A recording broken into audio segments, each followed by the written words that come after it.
Hansı fikir dərzi şagirdi Əhməd nağlındakı vəzir surətinə aid sxemin heç bir xanasına yazıla bilməz? Göründüyü kimi bizə vəzir Allahverdi xan obrazı ilə bağlı xarakterlər xəritəsi verilmişdir. A bəndi ədalətlidir. Deməli, ədalətli olmaq vəzirin xarakteri idi. Qiblə-i aləm sağ olsun, Əhməd kimi bir ağıllı, qoçaq oğlanla qohumluq adama baş aşağılığı deyil, baş ucalığı gətirər. Bu onun nitqidir. Şah Abbasla birlikdə geyim dəyişib şəhərə çıxır. Bu onun əməlidir. Yaxşısı budur ki, Əhmədi bir yaxşıca döydürüb göndərək zindana. Orada ağıllanar. Bu da onun nitqidir. Əhmədi sevmir. Onun uğur qazanmağına mane olmağa çalışır. Deməli, bu ümumiyyətcə vəzir Allahverdi xan obrazına aid edilə bilməz. Deməli, sualımızın düzgün cavabı E bəndi olacaq. Yanıltmac haqqında fikirlərdən hansılar səhvdir? 1. Nəzmlə olan nümunələri lirik, nəsr olan nümunələri epik növdədir. Yanıltmac epik növün janrıdır. Təbii ki, burada lirik növ məsələsi yanlışdır. 2. Söz oyunu üzərində qurulan nümunələrdir. Bəli, yanıltmaclar söz oyunu üzərində qurulur. 3. Şifahi xalq ədəbiyyatının həcmcə ən böyük janrıdır. Xeyr, şifahi xalq ədəbiyyatının həcmcə ən böyük janrı dastandır. Yəni kiçik həcmli janrdır, yanıltmaz. 4. Bu janr uşaqların nitqinin inkişafına kömək edir. Bəli. 5. Humoristik məzmun daşıyır. Bəli. Deməli, sualımızın düzgün cavabı 1, 3, yəni E bəndi olacaq. Hansı bənddə verilmiş bədii təsir və ifadə vasitələrinin hər ikisi nümunədə işlənmişdir? Şəhərlər küçələr tutub əl-ələ, məhəllə-məhəllə birləşir bugün. Göründüyü kimi birinci misrada metonimiya işlənmişdir. Yəni, burada insanlardan söhbət gedir. Yəni, əllə tutmaq xüsusiyyəti insanlara aid olandır. Şəhərlərdə olan insanlardan söhbət gedir. Məhəllə-məhəllə birləşir bugün. Nə edir? Birləşir. Nə vaxt? Bugün. Burada da göründüyü kimi söz sırası pozulmuşdur. Bu da inversiyadır. Deməli, nümunədə metonimiya və inversiya işlənmişdir. Bu isə C bəndində verilmişdir. Salur Qazanın evinin yağmalandığı boya əsasən səbəb nəticə cədvəlindəki səhvləri müəyyənləşdirin. 1. Qaraca çoban döyüşə hazırlıq görmüşdü. Səbəb, nəticə, düşmənlər heç nə əldə edə bilməyib qayıtdılar. Bəli. 2. Qazan xan düşünürdü ki, tək getmədiyinə görə ona gülərlər. Nəticə, Qaraca çobanı ağaca sarmağa qərar verir. Bəli, hansı ki, deməli, Uruzun və ailəsinin dalınca gedir. O vaxt fikirləşir ki, mən əgər Qaraca çobanla getsəm, deyəcəklər ki, tək başına ailəsini əsirlikdən xilas edə bilmədim. Ona görə də Qaraca çobanı ağaca bağlamışdır. 3. Uruz atasının ləyaqətini üstün tuturdu. Nəticə, bunun üçün ölməyə razı olur. Bəli, Burla xatundan diyaloqunda bunu görürük.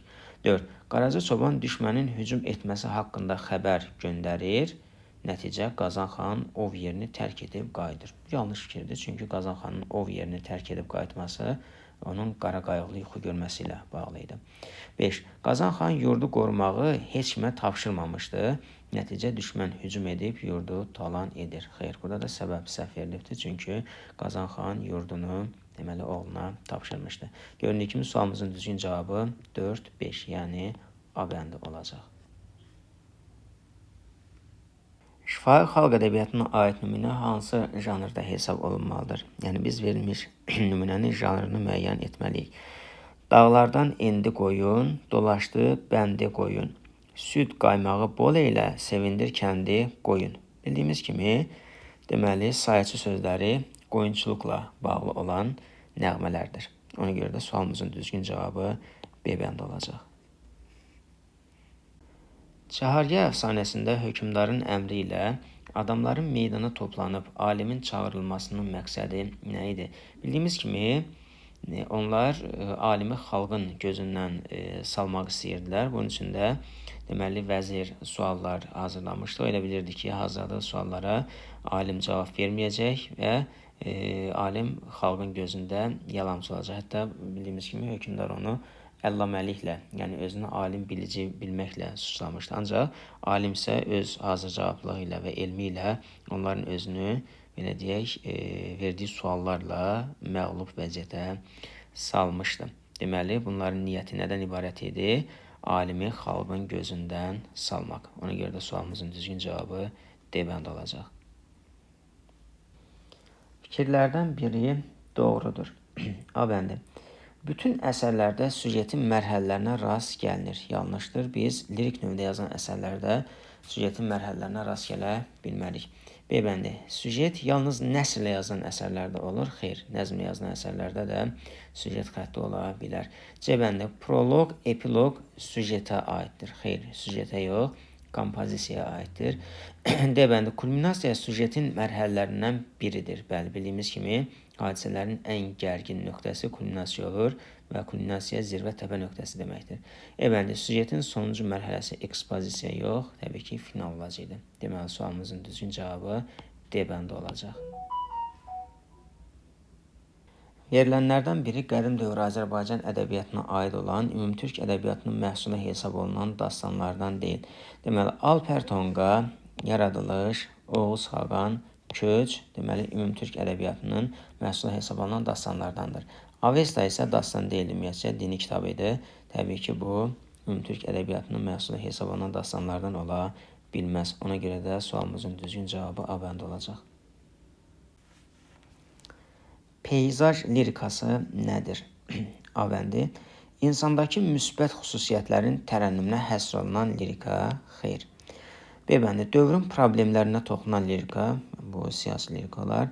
C bəndi. Vətən həsrətinin ifadə olunduğu lirika, ali məsələdir, vətən həsrətidir. D bəndi. Təhsilsizliyin, geriliyin tənqid olunduğu lirika, təbii ki, ola bilməz. E bəndi. Təbiət gözəlliyinin tərənnümünə həsr olunan lirika, peyzaj lirikası adlanır. Deməli, sualımızın düzgün cavabı E bəndi olacaq. Xan Sarayı əfsanəsi haqqında fikirlərdən hansı səhvdir? A bəndi. Xan adını əbədiləşdirən saray tikdirmək istəyirdi. Bəli, bu fikir doğrudur. B bəndi. Usta tələbələri ilə öyünür. Bəli, əsərin sonunda usta öz tələbələri ilə öyünürdü. C bəndi. Ustanın etdiyi səhv onun öldürülməsi ilə nəticələnir. Deməli, ustanın binanı tikərkən etdiyi hər hansı bir səhv yox idi. Sadəcə olaraq usta hökmdarın, yəni xanın qarşısında susmur, haqqını, hüququnu sona qədər müdafiə edir. Təbii ki, bunu səhv adlandırmaq olmaz. Yəni, onun ölüm səbəbi, onun öldürülməsi ustanın hər hansı bir səhvi ilə bağlı deyildi. Ona görə C bəndi yanlış fikirdir. D bəndi. Xan qəddar, zalim olduğunu nümayiş etdirir. Bəli. E bəndi. Ustanın tikdiyi saray bəyənilir. Bəli. Yəni, xan ustanın tikdiyi sarayı bəyənmişdir. Sadəcə olaraq daha gözəl saray tikə bilərsənmi sualına, deməli, ustanın bəli cavabını verməsi xanın əsəbləşməsinə səbəb olmuşdu. Deməli, sualımızın düzgün cavabı C bəndi olacaq. Nümunədə hansı bədii təsvir və ifadə vasitələri işlənmişdir? Yarpaqların xışıltısı, layla deyər səhər axşam o məzara. Böcəklərin işıltısı, işıq olar, bir şam olar o məzara. Deməli, yarpaqların xışıltısı, layla deyər səhər axşam o məzara. Ne edər? Deyər, nəyə, məzara, nə vaxt, səhər axşam. Görünür ki, burada söz sırası pozulmuşdur. Bu olacaq inversiya. Eyni zamanda yarpaqların xışıltısının layla deməsi insana xas olan xüsusiyyətin köçürülməsidir. Bu olacaq metafor. Böcəklərin işıltısı, işıq olar, bir şam olar o məzara. İşıq olar, bir şam olar. Yəni, işıq kimi olar, bir şam kimi olar. Burada da təşbih işlənmişdir. Deməli, təşbih, metafor və inversiya işlənmişdir nümunədə. Bu isə B bəndində verilmişdir. Ağıllı uşaq nağılında kiminlə danışdıqdan sonra Əhməd xanın sevimli heyvanının hansı olduğunu tapa bilir. A bəndi qoca ilə, xeyr, xanın özü ilə, xeyr, qocanın bacısı ilə, xeyr, nənəsi ilə, xeyr, şəhərdəki çoban ilə, bəli. Hətta bir anlığına həmin çoban, deməli, Əhmədin xanın ən çox sevdiyi heyvan hansı olduğunu bilməməsi, onun şübhələnməsinə səbəb olur. Sonra da isə Əhməd o vəziyyətdən çıxır və nəticədə xanın ən çox sevdiyi heyvan nə olduğunu həmin çobandan öyrənir. Deməli, sualımızın düzgün cavabı E bəndi olacaq. Hansı bənddə verilənlərin hər ikisi yaradıcı aşıqdır? A bəndi. Aşıq Ələsgər, Aşıq Şəmşir. Bəli, hər ikisi yaradıcı aşıqdır. B bəndi. Aşıq Abbas Farqanlı, Aşıq Kəmandar. Təbii ki, Aşıq Kəmandar, deməli, yaradıcı aşıq deyildi. C bəndi Aşıq Hüseyn Saraslı, Aşıq Hüseyn Cavan, Aşıq Hüseyn Saraslı yaradıcı aşıq deyil. D bəndi Aşıq Əmrah Xəstə Qasım, Aşıq Əmrah deməli yaradıcı aşıq deyil. E bəndi Aşıq Kəmandar, Aşıq Ələsgər, burada da Aşıq Kəmandar deməli yaradıcı aşıq deyil. Göründüyü kimi sualımızın düzgün cavabı A bəndi olacaq. Salur Qazanın evinin yağmalandığı boya aid edilmiş cümlələrdən hansı səhvdir? A bəndi. Qazan xan yurda, suya, qurda, itə müraciət edərək yurdunu soruşur. Bəli. B bəndi. Qaraca çoban qoyunları sapanda qoyub düşmənlərin üstünə atır. Bəli. C bəndi. Düşmənlərin Burla xatunu tanımaq cəhdi baş tutsa da Qazan xanın hücumu onların planını pozur. Ümumiyyətcə, düşmənlərin Burla xatununu tanımaq cəhdi baş tutmamışdır. Deməli, C yanlışdır. D bəndi. Qaragünə qardaşı Qazan xanın gördüyü yuxunu yozur. Bəli. E bəndi. Burla xatun əsirlikdə olarkən oğlu Uruzla görüşə bilir. Bəli. Deməli, sualımızın düzgün cavabı C bəndi olacaq. Lirikaya aid edilmiş fikirlərdən hansı doğrudur? A bəndi. Bütün nümunələri heca vəznində olur. Yəni, lirikanın bütün nümunələri heca vəznində olacaq deyə bir qayda yoxdur. Əruz vəznində ola bilər, sərbəst şeir formasında ola bilər. B bəndi. Ani və qüvvətli hisslərin məhsuludur. Bəli. C bəndi. Sözlərin sırası danışıq dilindən fərqlənmir. Əksinə, fərqlənən nəzmin əlamət deyə bir şey var. D bəndi. Həcmcə böyük olması əsas şərtlərdən biridir. Xeyr, lirik əsərlər adətən həcmcə yığcam olur. E bəndi. Qafiyəyə yer verilə bilməz. Lirik növ nümunələrin nəzmlə yazıldığına görə təbii ki, qafiyədən geniş şəkildə istifadə olunur. Yəni, hətta bütün nümunələr demək olar ki, qafiyə ilə olur. Deməli, sualımızın düzgün cavabı B bəndi olacaq. Çarya əfsanəsi ilə bağlı cədvəldəki doğru fikirləri seçin. Deməli, hadisə verilmişdir ki, insanlar alimi başqa ölkəyə gedən karvana qoşurlar. Bu hadisənin səbəbi və hadisənin nəticəsini müəyyən etmək tələb olunur. Bax, hadisənin səbəbi 1. Onun başqa ölkədə tanınmasını istəyirlər. Təbii ki, bu yanlışdır. 2. Onu qorumağa çalışırlar. Bəli, bilirdilər ki, deməli, xan alimi incidəcək, yəni onu rahat buraxmayacaq. 3. Onun alim olduğuna şübhə ilə yanaşırlar, təbii ki, yanlışdır. Gəlirik hadisənin nəticəsinə. 4. Alim hökmdarın qəzəbindən qurtulur, bəli. 5. Kərvan başçısı və alim arasında mübahisə yaranır. Xeyr, kərvan başçısı alimin təklifini qəbul edir. 6. Alimin etdiyi dəyişiklik nəticəsində ecazkar musiqi yaranır. Bəli. Deməli, sualımızın düzgün cavabı 2, 4, 6. Yəni, D bəndi olacaq. Hansı bənddəki nümunə misra daxili bölgüsünə görə digərlərindən fərqlənir? A bəndi. Ayaqyalın şeh üstündə gəzərdik.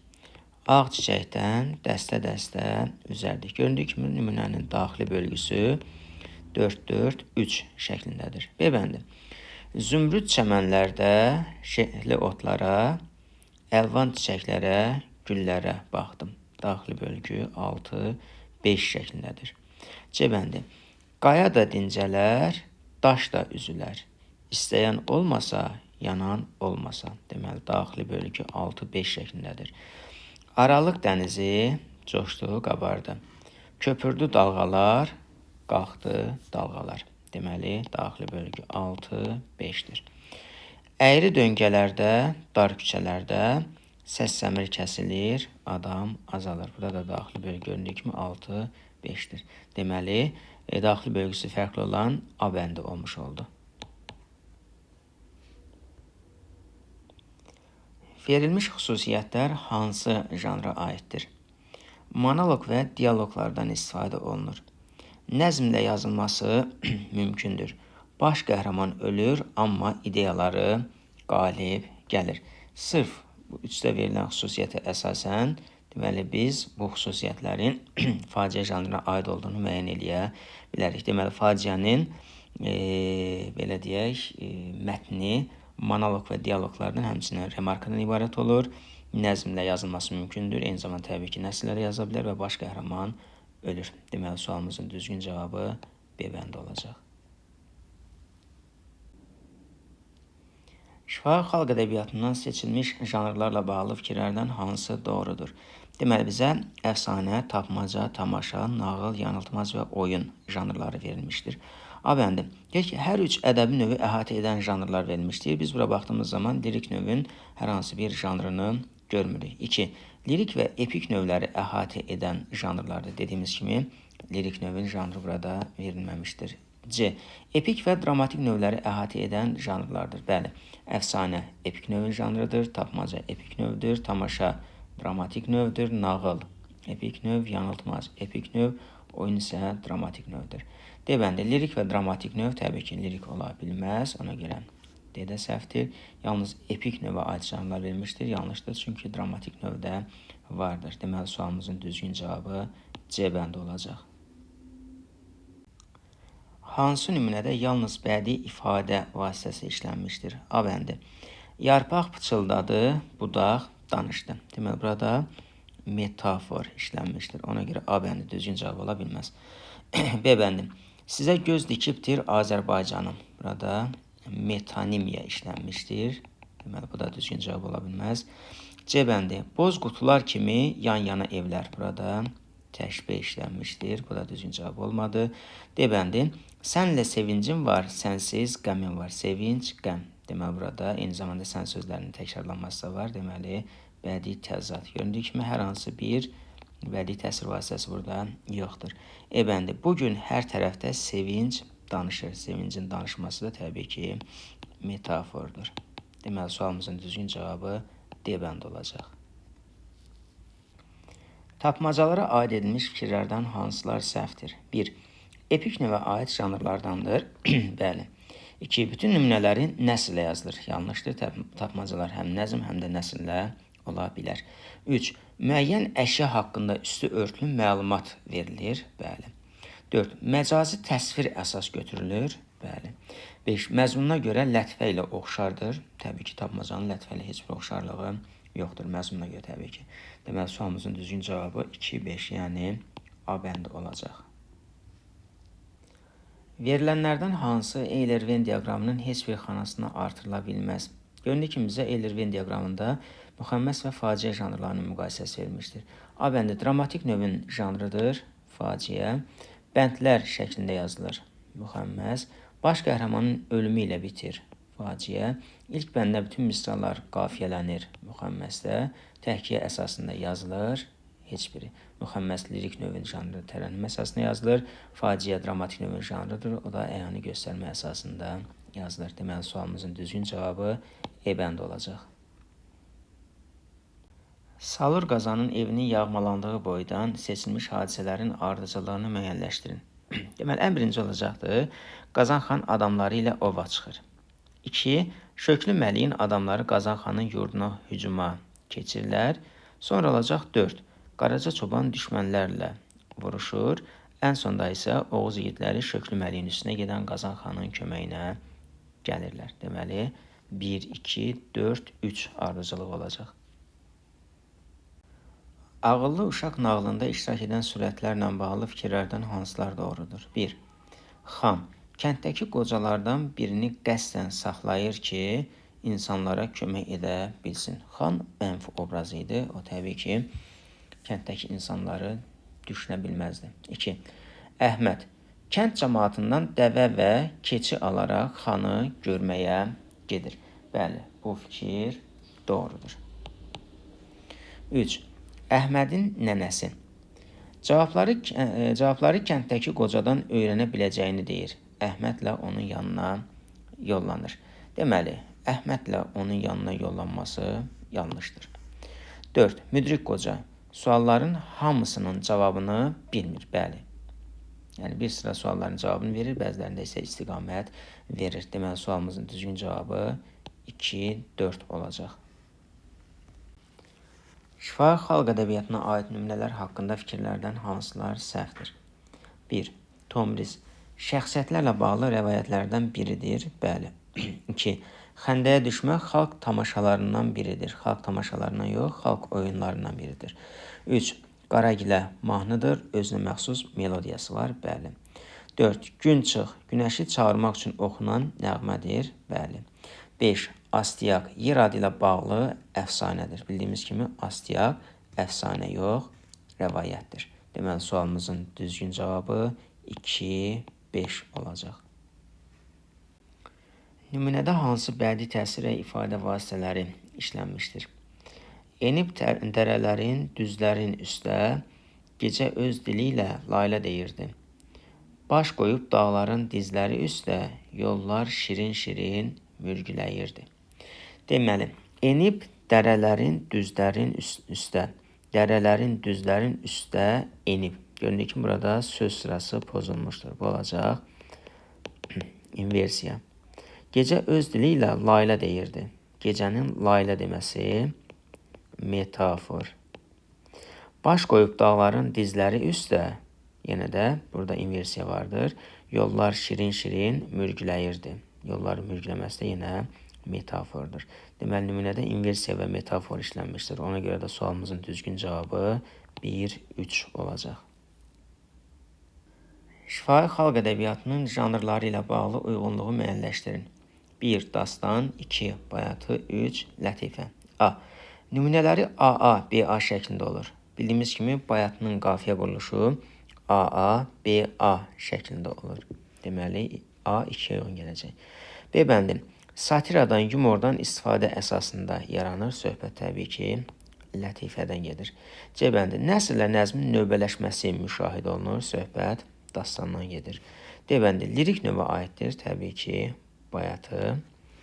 E. Aşıq yaradıcılığından məhsuludur. Təbii ki, dastan. Deməli, 1 CE, 2 AD, 3 B şəklində olacaq sualımızın düzgün cavabı. Dərzi şagirdi Əhməd və 3 yuxu nağıllarının müqayisəsi əsasında hazırlanmış cədvəli doldurun. Deməli, biz hər iki nağılın süjetində yer alan ortaq cəhət yazmalıyıq bir dənə. Yəni, həm dərzi şagirdi Əhməd, həm də 3 yuxu nağıllarının deməli, süjetində yer alan ortaq bir cəhət yazmalıyıq. Nağılların süjetində fərqlilik təşkil edən 2 cəhət yazmalıyıq. Deməli, ortaq cəhət kimi nə qeyd edə bilərik? Deməli, nağılın qəhrəmanı yuxu görür. Dərzi şagirdi Əhməd nağılında Əhməd yuxu görmüşdü. 3 yuxu nağılında isə deməli Əliyar yuxu görmüşdü. Sonra nağıl qəhrəmanı gördüyü yuxunu danışmır. Yəni gördüyümüz kimi hər ikisi nağılında gördüyü yuxunu danışmır. Sonra padşah onların yuxusunu öyrənmək istəyir. Yəni bunlardan hər hansı birini ortaq cəhət kimi qeyd edə bilərik. Nağılların süjetində fərqli təşkil edən cəhət kimi nə qeyd edə bilərik?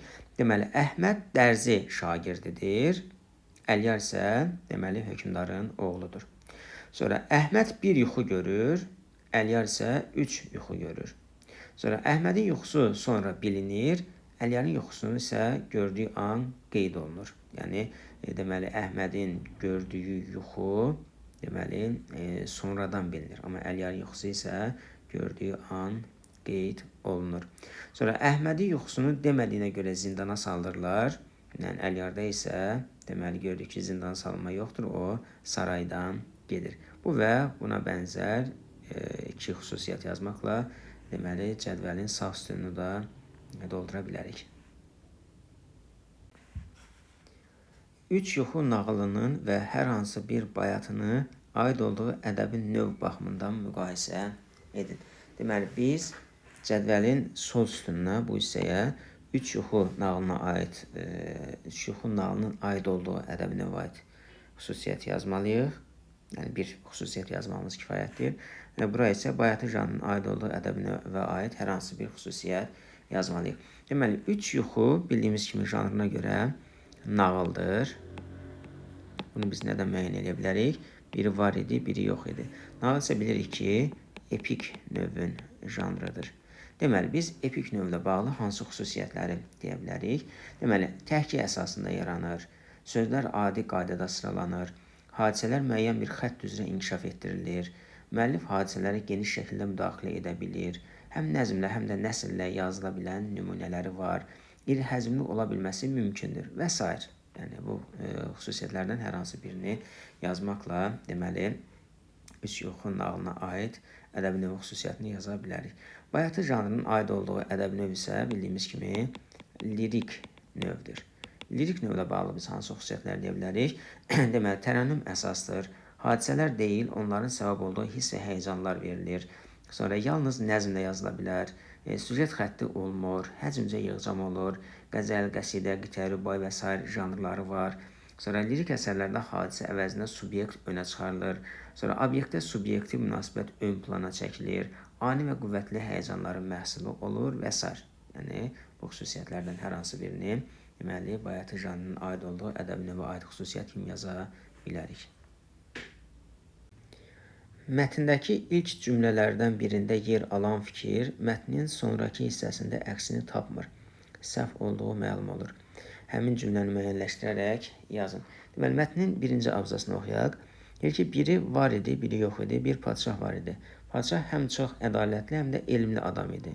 Onun bircə oğlu vardı, adı da Əliyar idi. Deməli, burada verilmiş padşah həm çox ədalətli, həm də elmli adam idi cümləsində ifadə olunan fikir mətnin sonrakı hissəsində təksib olunur. Yəni, onun yalan olduğu ortalığa çıxır. Çünki biz padşahın ədalətli və elmli olmadığını görürük. Düşünün ki, bir padşah öz oğlunun yuxusunu öyrənmək istəyir, ancaq oğlu yuxunu danışmadığı üçün deməli deyir ki, əgər sabaha qədər yuxunu deməsən səni saraydan qovaram. Yəni, necə ağıllı insandır ki, necə ədalətli insandır ki, öz oğlunun yuxusunu demədiyi üçün onu saraydan qovması ilə deməli təhdid edir. Deməli, biz padşah həm çox ədalətli, həm də elmli adam idi cümləsini cavab kağızına yazmalıyıq.